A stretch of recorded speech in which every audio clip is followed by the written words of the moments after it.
Então, assim, o que a gente precisa para começar a fazer as coisas ficarem mais baratas, para a vida da gente, do brasileiro, melhorar? Produtividade, eficiência, melhora nos preços, melhora no frete. É isso que a gente precisa. Só que, infelizmente, o governo que a gente tem, né, e não só desse atual, mas o governo brasileiro dos últimos anos, A máquina pública não deixa isso acontecer, gente. Ô, Diego, e por que os alimentos, né, nesse governo, sei lá, 2 anos pra cá, o café saiu de 13 para 30 e poucos reais, o pobre não tá conseguindo mais comer o ovo ficou caro, carne cara. Qual que é o principal vilão da inflação? Cara, são vários, né? Eu acho que não dá pra gente falar da inflação sem falar de uma série de questões. Desde questões climáticas que também existem, impactam, né? Como, por exemplo, as tragédias que aconteceram no Rio Grande do Sul. Desde questões externas ao Brasil, como, por exemplo, guerra. Então, guerra da Ucrânia vai afetar preço de dólar, vai afetar preço do petróleo, que é em dólar. Vai afetar, enfim, preço de energia. Só que, assim, basicamente o que afeta tudo isso, se o produto tá subindo de preço, é porque o custo dele também tá ficando maior. Não dá pra gente achar que, nossa senhora, não, olha como o dono do mercado é o malvado. Ele é muito malvado, ele quer subir o preço, ele quer acabar com a minha vida, porque ele quer cobrar mais, ele tá ganhando mais em cima do ovo que eu compro. Será que é isso? Ou será que o preço do ovo que ele compra pra revender subiu de preço? Aí você vai culpar quem? A pessoa que tá produzindo lá. Nossa senhora, esse agropecuarista é muito filho da mãe, ele tá querendo aumentar a margem de lucro dele, ele tá ganhando em cima de uma nação. Ou será que o preço da soja que a galinha come, o preço do milho que a galinha come ficou mais caro, e aí ele ficou mais caro, o preço do produto ficou mais caro, o preço do frete da gasolina que transporta esse ovo ficou mais caro. E aí, você percebeu que é uma cadeia? Não é uma coisa tão simples como... Ah, caramba, tá todo mundo querendo ganhar mais, então tá subindo de preço. Não, é uma cadeia. Existe um custo. Ninguém trabalha de graça, Natan. Ninguém trabalha de graça. Nem você, nem eu, nem quem tá assistindo a gente agora. Ninguém é casa de caridade. Então as pessoas elas vão trabalhar, inclusive o agricultor, se eles tiver lucro. Olha, sobre esse tema tem uma questão que é a seguinte. Minha família vai até me julgar, inclusive. Vou até brigar com você. Eu sempre trago as coisas da minha família. Mas jogaram um vídeo no grupo da minha família, que é um vídeo que você vê e você fica chocado, você fica triste com a situação, com a cena. Que é o seguinte, um monte de alimento numa carreta de um caminhão. Então a gente tem lá melancia, tomate, vários alimentos sendo jogados para fora do caminhão e destruídos, assim, literalmente alimentos que eram bons, que poderiam ser consumidos, sendo jogados no meio da estrada e sendo desperdiçados. E aí comentaram o seguinte no vídeo: caramba, olha só o que esse agro tá fazendo. Por isso que o alimento tá caro. O agro tá jogando a comida fora. Por isso, isso aqui é para atacar o governo, para fazer o preço das coisas subirem. E aí eu fiquei, caramba, gente, será que é isso? Não é possível, meu. Que desgrama. E aí eu fui atrás, eu comecei a pesquisar. Uma das pessoas que eu falei foi com o Natanael, que inclusive é o meu personal da academia. Tô emagrecendo graças a ele. Já faz 1 ano que eu comecei. Só que o Natanael, ele trabalha no Ceasa, aqui de São Paulo, que é muito conhecida pelo hortifruti, né? Vende verdura, vende fruta, vende plantas, flores. E é o varejo, vem direto dos agricultores, dos agropecuaristas pra cá. É um centro aqui em São Paulo. Né? Daqui é distribuído. Os restaurantes, os mercados compram geralmente do Ceasa, né? E ele tem muito contato. E ele pegou e falou: Diego, é verdade isso. Esse vídeo aí tá certo. Na verdade, ele tá até errado. Porque muitas vezes o agropecuarista, o agricultor, ele não chega nem a colher. Ele não chega nem a colher o tomate. Ele coloca fogo ali mesmo para virar adubo para a próxima plantação.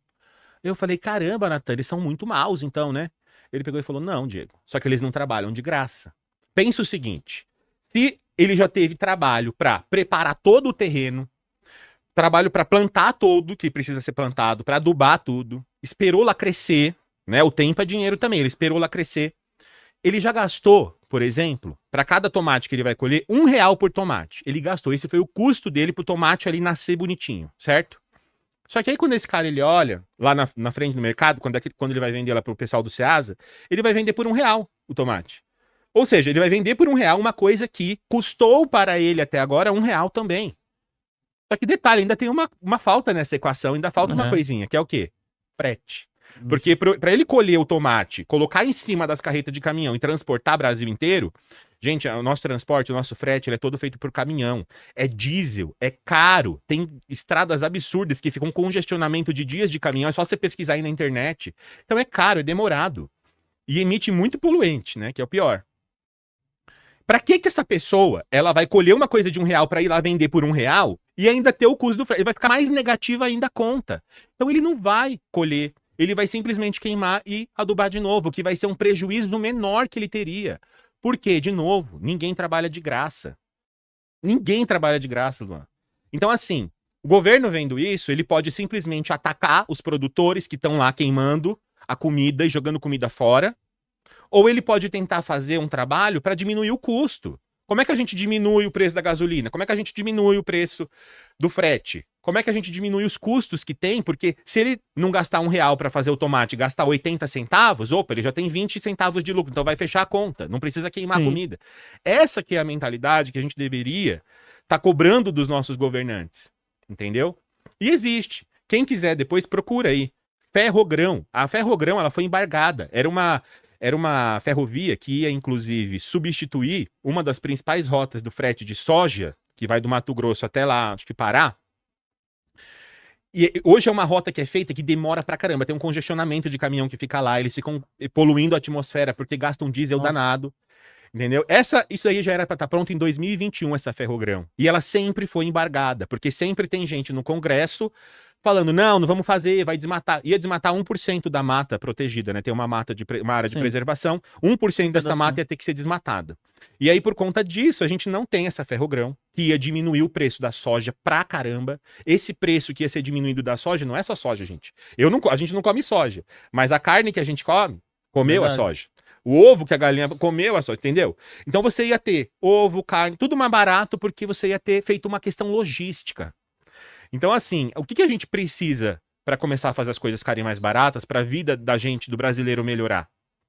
Produtividade, eficiência, melhora nos preços, melhora no frete. É isso que a gente precisa. Só que, infelizmente, o governo que a gente tem, né, não só desse atual, mas o governo brasileiro dos últimos anos... A máquina pública não deixa isso acontecer, gente. É muita corrupção, é um negócio muito emaranhado. O Ibama trava tudo, né? Os projetos não saem da frente, tem muitas bancadas, né?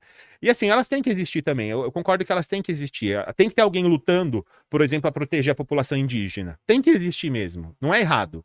A questão é, será que precisa embargar uma obra pública que ia beneficiar o país inteiro todo e diminuir, inclusive, a poluição que é emitida na própria atmosférica que essa própria bancada quer?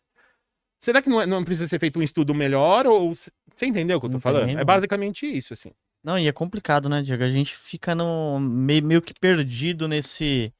Fica refém, na verdade, né? Igual você vê, você que tá do outro lado aí acompanhando a gente aqui, o seu salário aumentou quantos por cento? Se aumentou, às vezes o cara tá com aquele salário ali mesmo, ele trabalha por conta, é difícil, né?